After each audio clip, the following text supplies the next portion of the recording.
ఇప్పుడు మీకోసం ఒక థ్రిల్లర్ స్టోరీతో మన ఆర్జే వస్తున్నారు. అది మిస్ అవ్వకూడదంటే వింటూనే ఉండండి Bhashavani, the voice of Bhasham. ఒక చిన్న విలేజ్లో రవి అనే ఒక అబ్బాయి ఉన్నాడు. ఒకరోజు నైట్ సడన్ గా కరెంట్ పోయింది. Full darkness. రవి ఇంట్లో ఒక్కడే ఉన్నాడు. సడన్లీ ఒక సౌండ్ వినిపిస్తుంది. టక్ టక్ టక్. ఆయన స్లోగా డోర్ దగ్గరికి వెళ్తాడు. హార్ట్ ఫాస్ట్ గా బీట్ అవుతుంది. డోర్ ఓపెన్ చేయగా ఎవ్వరూ లేరు. సైలెన్స్ గా ఉంది. మళ్ళీ తిరిగి వచ్చి కూర్చున్నాడు. ఇంకొకసారి సేమ్ సౌండ్, టక్ టక్ టక్. ఇప్పుడు భయం ఎక్కువయ్యింది. కానీ రవి డిసైడ్ అయ్యాడు, నేను ఏదైనా ఫేస్ చేస్తాను, భయపడను అని.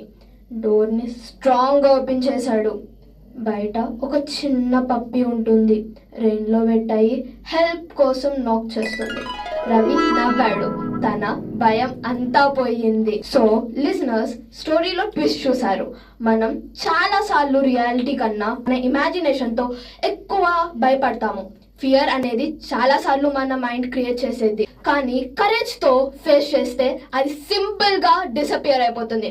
On Bhashavani, the voice of Bhasham, with me RJ అభిప్రియ.